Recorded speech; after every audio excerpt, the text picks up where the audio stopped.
فلسطین کے بچوں کی آوازیں سن لیتے، تمہارے کانوں میں اگر وہ ملک شام کے بچوں کی چیخ آئی ہوتی، رات پوری بے قراری میں گزر جاتی۔ تم فلسطین کے بچوں کی آوازیں سن لیتے۔ برسوں ہو گئے میرے عزیزو، ایک روٹی کا ٹکڑا بھی اگر ان کو مل جائے تو چھینا جھپٹی کرتے ہیں۔ یہاں تم شادیوں میں کھانے گٹر اور نالیوں میں پھینک دیتے ہو۔ مجھے خود یاد ہے، آج سے 4 سال پہلے کی بات، عراق میں بغداد شریف میں 11ویں کے موقع پر ہم حاضر تھے۔ ہمارے جتنے ساتھی تھے 11ویں کرنا چاہ رہے تھے۔ ہم نے کہا 11ویں کریں گے، پکائیں گے، ہم ہی کھائیں گے، جتنے کھا رہے ہیں وہی کھائیں گے۔ اللہ نے سب کو آپ کو کھلایا ہے۔ آؤ ریفیوجی کیمپ میں، جو جنگوں میں جن کے گھر تباہ ہو چکے، جھونپڑیاں ڈال کر رہ رہے ہیں، ہم بکرے کاٹتے ہیں، ان تک گوشت پہنچ جائے، یہ سب سے بڑی 11ویں ہے۔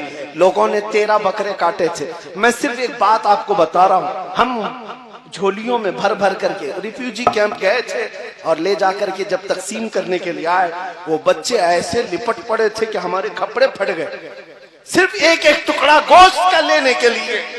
اور جب ایک پاؤ کلو کا گوشت کا ٹکڑا کسی بچے کو دیا جاتا، وہ چومتا تھا، آنکھوں سے لگاتا تھا، اپنی اماں کو پکارتے ہوئے جھونپڑی میں بھاگ رہا ہوتا کہ اماں گوشت آ گیا، گوشت آ گیا۔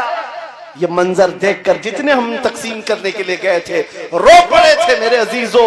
یہ حالات آج اسی رسول کی امت کے ساتھ ہیں، اور تمہیں ذرا برابر احساس نہیں، درد نہیں۔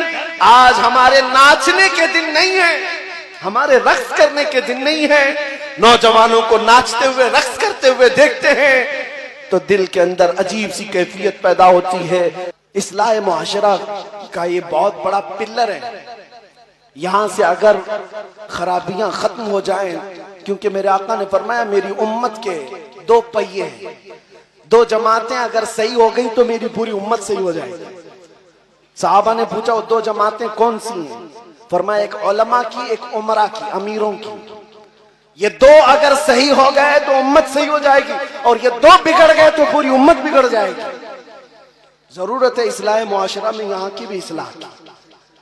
علماء امام احمد بن حنبل اور ان کے زمانے کے بڑے محدث ہیں شیخ علی مدینی، امام بخاری کے استاد ہیں۔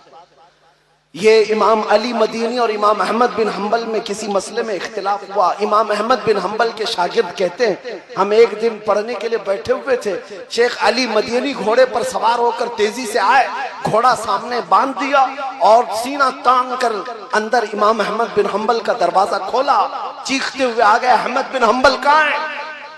درسگاہ میں بیٹھے تھے۔ امام احمد بن حنبل نے اپنے سارے شاگردوں کو باہر بھیج دیا، جاؤ ہماری بات چیت ہوگی۔ یہ ہے بڑے علماء کی بات، چھوٹوں کو پہلے باہر کر دیا، جاؤ ہماری بات ہوگی۔ دونوں بڑے محدث ہیں، امام احمد بن حنبل جن کو 5 لاکھ حدیثیں یاد ہیں، شیخ علی مدینی ان کو بھی لاکھوں حدیثیں یاد ہیں۔ دونوں ایک کمرے کے اندر دروازہ بند کر کے بات چیت کر رہے ہیں۔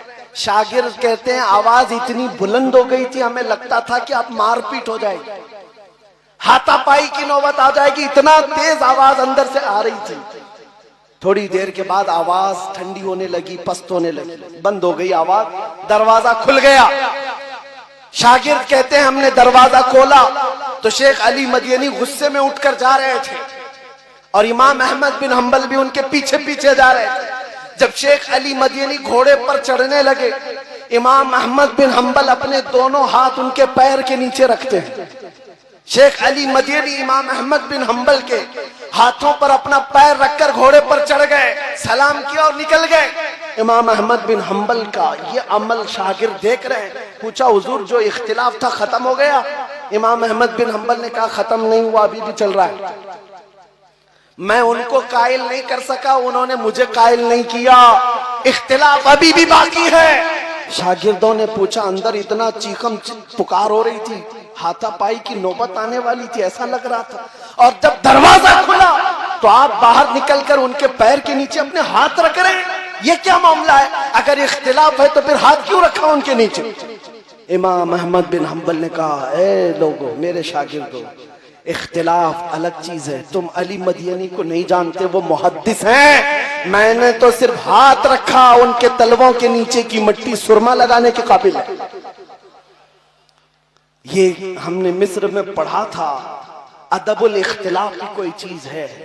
علماء ذوی الاحترام، آج اختلاف کرنے کا حق ہے، لیکن ادب کے ساتھ، احترام کے ساتھ اگر باقی رہتا تو قوم اس طرح منتشر نہ ہوتی۔ آج ہر کوئی الگ الگ جھنڈا لے کر اپنے اپنے حلقے میں، ان بیچاروں کو کچھ پتہ ہی نہیں، لیکن یہ بڑے بڑے مسئلوں میں جائز ناجائز کے نعرے لگاتے ہوئے گھوم رہے ہیں اور بڑے بڑے علماء کا ایمان ناپ رہے ہیں۔